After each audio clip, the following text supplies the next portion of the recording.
Hello everyone, welcome to my YouTube channel M academy. और आज हम लोग फिर से लौटे हैं इंडियन सिविलाइजेशन एंड कल्चर के पार्ट सेकंड पर। पार्ट फर्स्ट में मैंने आपको इंडियन सिविलाइजेशन एंड कल्चर का जो इंट्रो पैराग्राफ था और फर्स्ट एंड सेकंड पैराग्राफ मैंने एक्सप्लेन करके लाइन बाय लाइन मैंने आपको बता दिया था। अगर अब भी आपको कोई चीज़ मिस्टेक लगती है या कोई अच्छे से चीज़ समझ में नहीं आती है तो वो आप नीचे के कमेंट सेक्शन में आप कमेंट कर सकते हैं। तो आइए शुरू करते हैं part second. Civilization is that mode of conduct which points out to man the path of duty. Civilization का मतलब सभ्यता, मोड ऑफ कंडक्ट का मतलब होता है आचरण की प्रणाली। सिविलाइजेशन यानी सभ्यता वह आचरण की प्रणाली है विच जो points out to man the path of duty, जो इंसान को कर्तव्य का रास्ता पॉइंट्स आउट दिखाती है। Civilization is that mode of conduct which points out the man to man the path of duty. सभ्यता वह आचरण की प्रणाली है जो इंसान को, आदमी को कर्तव्य का रास्ता दिखाती है। Performance of duty and observance of morality are convertible terms. Performance of duty कर्तव्य का निर्वहन एंड ऑब्जर्वेंस ऑफ मॉरलिटी नैतिकता का अवलोकन। कर्तव्य का निर्वहन और नैतिकता का अवलोकन आर कन्वर्टिएबल टर्म्स, ये दोनों बदलने योग्य चीज़ें हैं। मतलब ये ऐसा नहीं है कि एक चीज़ स्टैग्नेंट है, स्थिर है, तो वो हमेशा वैसे ही बरकरार रहेगी। आप अपने कर्तव्य के निर्वहन को, परफॉर्मेंस को बदल सकते हैं, अच्छे से बुरा, बुरा से अच्छा, ऐसे आप उसको कन्वर्ट कर सकते हैं। तो वही लिख रहे हैं हमारे Mahatma Gandhi ji, performance of duty and observance of morality are convertible terms. कर्तव्य का निर्वहन और नैतिकता का अवलोकन दोनों बदलने योग्य चीज़ें हैं। To observe morality is to attain mastery over our minds and our passion. To observe morality, नैतिकता का अवलोकन करना, is to attain mastery over our minds and our passion. हमारे दिमाग और हमारे जुनून पे मास्टरी, प्रभुत्व पाना है। नैतिकता का अवलोकन हमारे दिमाग और हमारे जुनून पे प्रभुत्व पाना है। सो डूइंग, ऐसा करके, वी नो आवर सेल्फ, हम खुद को जानते हैं। So doing we know our self, ऐसा करके हम खुद को जानते हैं। The Gujarati equivalent for civilization means good conduct. The Gujarati equivalent मतलब जो गुजरात का जो सभ्यता है वो किसके बराबर है, या गुजरात की जो सभ्यता है वो किसकी इक्वलेंट माना जाता है, किसके बराबर माना जाता है? गुड कंडक्ट, अच्छे आचरण के लिए। क्योंकि आप गुजरात के सिविलाइजेशन के बारे में अगर पढ़ेंगे, जानेंगे, तो वहाँ का कल्चर और वहाँ की सिविलाइजेशन अब भी बनी हुई है। अभी भी वहाँ के लोग अपने सिविलाइजेशन और कल्चर को अभी भी बरकरार रखे हैं। आगे देखते हैं paragraph number 4। If this definition be correct, अगर यह परिभाषा सत्य है, सही है। If this definition be correct, अगर यह परिभाषा सत्य है या सही है, देन इंडिया, तब Bharat, as so many writers have shown, जैसा कि बहुत सारे लेखकों ने दिखाया है, has nothing to learn from anybody else. Has nothing, कुछ नहीं है, टू लर्न, सीखने के लिए, फ्रॉम एनीबडी एल्स, किसी भी और से सीखने के लिए कुछ नहीं है। और ये चीज़ किसने दिखाया है? बहुत सारे राइटर्स ने। एंड और दिस इज़ एज, और यह ऐसा है, इट शुड बी, जैसा इसे होना चाहिए। एक बार फिर से हम इसको रिपीट करते हैं। Civilization is that mode of conduct, सभ्यता वह आचरण की प्रणाली है जो इंसान को कर्तव्य का रास्ता दिखाती है। कर्तव्य का निर्वहन और नैतिकता का अवलोकन दोनों बदलने योग्य चीज़ें हैं। नैतिकता का अवलोकन हमारे दिमाग और हमारे जुनून पे प्रभुत्व पाना है। ऐसा करके हम खुद को जान पाते हैं। गुजरात गुजरात का जो सभ्यता का मतलब है गुड कंडक्ट, अच्छा आचरण। और यदि यह परिभाषा सत्य है तब इंडिया, जैसा कि बहुत सारे लेखकों ने दिखाया है कि उनको किसी और से सीखने की कुछ या कोई ज़रूरत नहीं है। और यह ऐसा है जिसे और यह ऐसा है जैसा इसे होना चाहिए। यहाँ पे आप ग्रामर देख सकते हैं, एंड दिस इज़ एज, यह ऐसा है, इट शुड बी, जैसा इसे होना चाहिए।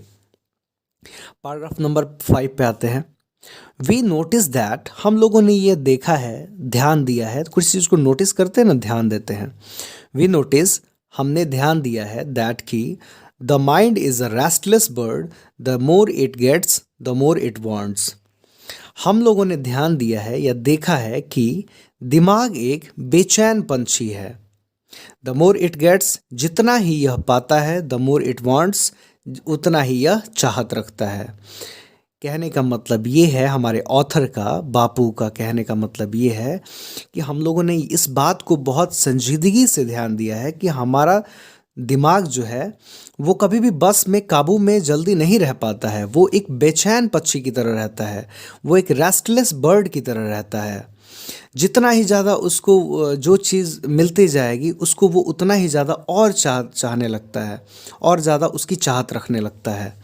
तो वही बापू कहते हैं कि हम लोगों ने ध्यान दिया है, देखा है कि दिमाग एक बेचैन पक्षी की तरह है। जितना ही ज़्यादा यह पाता है उतनी ही ज़्यादा यह चाहत रखता है कि और ज़्यादा मिल जाए, और ज़्यादा मिल जाए। ह्यूमन नेचर एज वी से। एंड, और स्टिल रिमेन अनसेटिस्फाइड, और फिर भी यह असंतुष्ट रहता है। एंड, और स्टिल, अब भी, रिमेन्स अनसेटिस्फाइड, और फिर भी, अब भी यह असंतुष्ट रहता है। कहने का मतलब हम लोगों ने ध्यान दिया है कि दिमाग एक बेचैन परिंदा है, पक्षी है। जितना ही ज़्यादा यह पाता है उतना ही ज़्यादा यह पाने की इच्छा रखता है, और फिर भी वो असंतुष्ट रहता है।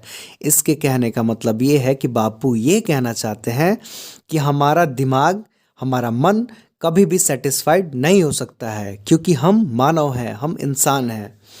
The more we indulge in our passion, indulge का मतलब होता है किसी चीज़ में सम्मिलित हो जाना, किसी में घुल मिल जाना। जितना ही ज़्यादा, द मोर, जितना, वी इंडल्ज, जितना ही ज़्यादा हम अपने जुनून में सम्मिलित होते हैं, घुलते मिलते हैं, the more unbridled they become, उतना ही ज़्यादा वे अनब्रिडल्ड का मतलब होता है निरंकुश, जिसे रोकना मुश्किल हो जाए। जितना ही ज़्यादा हम अपने जुनून में सम्मिलित होते हैं, मिल जाते हैं, जुल जाते हैं, उतना ही ज़्यादा वे निरंकुश हो जाते हैं। आवर एंसेस्टर्स, हमारे पूर्वज, देयरफॉर, इसलिए, सेट अ लिमिट, एक लिमिट तय किए हैं, टू आवर इंडल्जेंस। इंडल्जेंस का मतलब क्या होता है? तुष्टि। तुष्टि का मतलब मैं आपको बता सकता हूँ कि अपना सेटिस्फैक्शन के बारे में कह रहे हैं यहाँ पे, कि हमारे पूर्वज इसलिए एक लिमिट तय किए हैं, सेट अ लिमिट, एक लिमिट तय किए हैं, टू आवर इंडल्जेंस, हमारी तुष्टि के लिए, हमारे सेटिस्फैक्शन के लिए। दे सॉ, वे देखे, दैट की happiness was largely a mental condition, कि खुशी काफ़ी हद तक, लार्जली, काफ़ी हद तक एक दिमागी स्थिति है। मतलब आपको अगर कभी भी अगर खुशी होती है तो इसका मतलब ये है कि आपका जो दिमाग है वो उस स्थिति में है जैसे कि वो खुशी वाली चीज़ों को अब्जॉर्ब कर रहा है। अब आते हैं, एक बार इसको फिर से नोटिस कर ले, फिर से रिपीट कर लेते हैं। हम लोगों ने नोटिस किया, हम लोग देखते हैं, हम लोग ध्यान देते हैं कि दिमाग एक बेचैन परिंदा है। जितना ही ज़्यादा यह पाता है उतना ही ज़्यादा यह पाने की इच्छा रखता है, और फिर भी असंतुष्ट रहता है। जितना ही ज़्यादा हम अपने जुनून में सम्मिलित होते हैं उतना ही ज़्यादा वे निरंकुश हो जाते हैं। हमारे पूर्वज इसलिए एक लिमिट तय किए हमारी तुष्टि के लिए, हमारे पूर्वज हमारी तुष्टि के लिए एक लिमिट तय किए। वे देखे कि खुशी काफ़ी हद तक एक दिमागी स्थिति। A man is not necessarily happy because he is rich, और unhappy because he is poor. एक इंसान खुश है ज़रूरी नहीं है क्योंकि वह रिच है, वो अमीर है। एक इंसान खुश है तो ज़रूरी नहीं है क्योंकि वह अमीर है, रिच है, और दुखी है क्योंकि वह पुअर है, गरीब है। मतलब ये बापू कहना चाह रहे हैं, ऑथर कहना चाह रहे हैं कि एक इंसान अगर खुश है तो इसका कारण ये नहीं है कि वो रिच है, वो अमीर है, और अनहैप्पी और दुखी है क्योंकि वह पुअर है, गरीब है। The rich are often seen to be unhappy. जो अमीर लोग हैं, द रिच, यहाँ पे द रिच कहने का मतलब अमीर लोग, rich are often seen to be unhappy. अमीर लोग अक्सर दुखी देखे गए हैं, नाखुश देखे गए हैं। The poor to be happy, और गरीब खुश देखे गए हैं।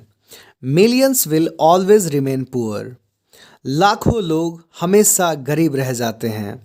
ऑब्जर्विंग ऑल दिस, इन सारी चीज़ों का अवलोकन करते हुए, आवर एंसेस्टर्स, हमारे पूर्वज, डिसूडेड अस, मना किए हैं, फ्रॉम लग्जरीज एंड प्लेजर, हमारे पूर्वज ऐश और आराम से हमको मना किए हैं, हमको रोके हैं, डिनाई किए हैं।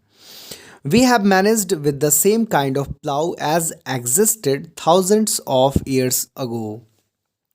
हम लोग आज भी वही हम लोग आज भी वही अ, अ,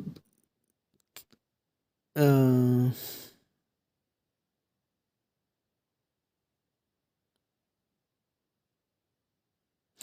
We have managed with the same kind of plow as existed thousands of years ago.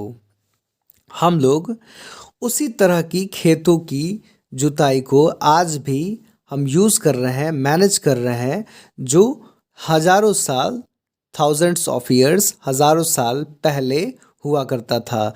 मतलब जैसी चीज़ें हजारों साल पहले हुआ करती थी, आज भी हम उसी तरीके की चीज़ों को यूज़ कर रहे हैं।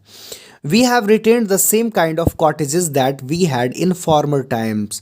हम लोग आज भी उन्हीं तरह के घरों में, उन्हीं तरह की कुटियों में रह रहे हैं जैसा हम लोग के पास फॉर्मर टाइम्स, भूतपूर्व समय में था। एंड और आवर इंडिजेनियस एजुकेशन, एंड और आवर इंडिजेनियस का मतलब होता है स्वदेशी, और हमारा स्वदेशी शिक्षा, education, remains the same as before, और हमारा स्वदेशी शिक्षा आज भी उसी तरीके से है, आज भी उसी तरह से है जैसे पहले हुआ करता था। We have had no system of life corroding competition, हम लोग के पास जीवन संरक्षक प्रतिस्पर्धा का कोई सिस्टम, कोई व्यवस्था नहीं है। We have had no system of life corroding competition, हम लोग के पास जीवन संचारक प्रतिस्पर्धा का कोई व्यवस्था नहीं है।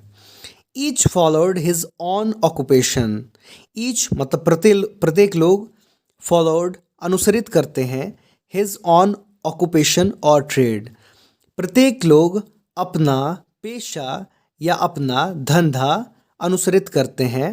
एंड और चार्ज्ड और रेगुलर वेज, और एक नियमित भत्ता पाते हैं।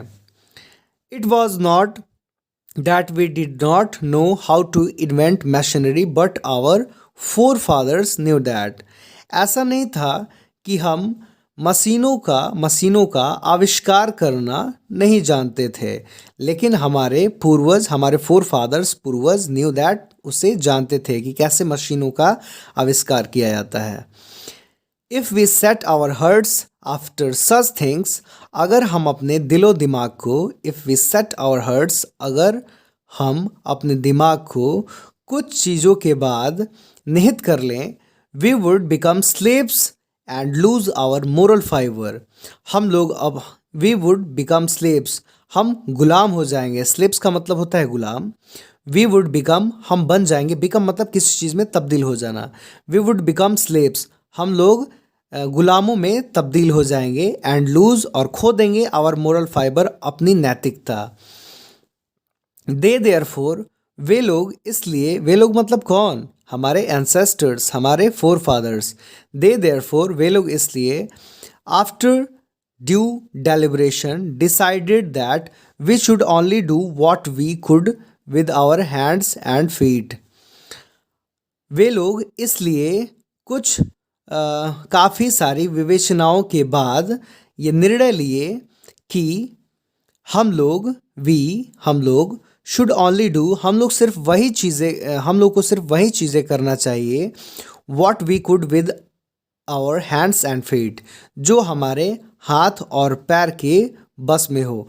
कहने का मतलब ये कि they therefore after due deliberation decided that we should only do what we could with our hands and feet.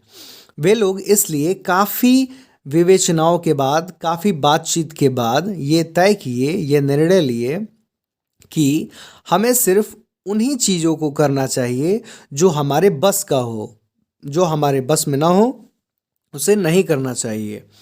They saw, वे देखे दैट कि आवर रियल हैप्पीनेस, हमारी जो असल खुशी है, एंड हेल्थ और स्वास्थ्य, consisted in a proper use of our hands and feet. वे लोग देखे कि हमारी असल खुशी और स्वास्थ्य हमारे हाथ और पैर के सही यूज में बने रहता है। मतलब अगर हमको अपनी असल खुशी चाहिए, अगर हमें अपना असल स्वास्थ्य चाहिए, तो हमें अपने हाथों और पैरों का प्रॉपर यूज़ करना सीखना होगा। एक बार फिर से इस पैराग्राफ को मैं रिपीट कर देता हूँ, हिंदी इसका। A man is not necessarily happy because he is rich or unhappy because he is poor. एक इंसान खुश है इसलिए नहीं क्योंकि वह अमीर है, रिच है, और दुखी है क्योंकि वह पुअर है, गरीब है। अमीरों को अक्सर नाखुश या दुखी देखा गया है और गरीबों को खुश। लाखों लोग हमेशा के लिए गरीब रह जाते हैं। इन सारी चीज़ों को अवलोकित करते हुए हमारे पूर्वज हमें ऐश और आराम से दूर रखने के लिए बोले हैं, मतलब मना किए हैं ऐशो आराम से। हम लोग आज भी उन्हीं तरह की खेतों की जुताई को आज भी हम लोग करते आ रहे हैं जो हजारों साल पहले हुआ करता था। मतलब आज भी हम उन्हीं चीज़ों को यूज़ कर रहे हैं, उन्हीं तरीके के चीज़ों को यूज़ कर रहे हैं जो हजारों साल पहले हुआ करता था। हम लोग आज भी उन्हीं तरह के घरों में रहते हैं जो हमारे पास भूतपूर्व समय में था। हम लोग के पास था। और हमारा स्वदेशी शिक्षा आज भी वैसा ही है जैसा पहले हुआ करता था। हमारे पास जीवन संचारक प्रतिस्पर्धा का कोई व्यवस्था नहीं है। हम लोग एक दूसरे से लड़ने, काटने, मारने, एक दूसरे को दबाने, एक दूसरे को नीचा दिखाने में कभी भी विश्वास नहीं रखते हैं। Each followed his on occupation, प्रत्येक लोग अपना पेशा या धंधा को अनुसरित करते हैं या करते हैं और एक नियमित भत्ता पाते हैं। ऐसा नहीं था कि हम मशीनों का आविष्कार करना नहीं जानते थे, लेकिन हमारे पूर्वज इसे जानते थे कि मशीनों का आविष्कार कैसे किया जाता है। यदि हम अपने दिल को या यदि हम अपने हृदय को कुछ चीज़ों के बाद सेट कर लें, निहित कर लें, वी वुड बिकम स्लेव्स, हम लोग गुलामों में तब्दील हो जाएंगे और हम अपना नैतिक आचरण खो देंगे। वे लोग इसलिए, मतलब हमारे पूर्वज इसलिए काफ़ी गहन विवेचनाओं के बाद निर्णय लिए दैट कि we should only do that, हम सिर्फ वही चीज़ करेंगे जो हमारे हाथ पाँव के बस में होगा, जो अब हमारे हाथ पाँव के अंदर होगा, जो हमारे हाथ पाँव कर सकेंगे, हम उन्हीं काम को करेंगे। वे लोग देखे कि हमारी असल खुशी और स्वास्थ्य हमारे हाथों और पैरों का सदुपयोग करके ही हमें मिल सकता है। मतलब वे लोग देखिए कि अगर हम लोग को अपनी असल खुशी पानी हो या सही में स्वास्थ्य पाना हो तो उसके लिए हमें अपने हाथों और पैरों का सदुपयोग करना सीखना होगा।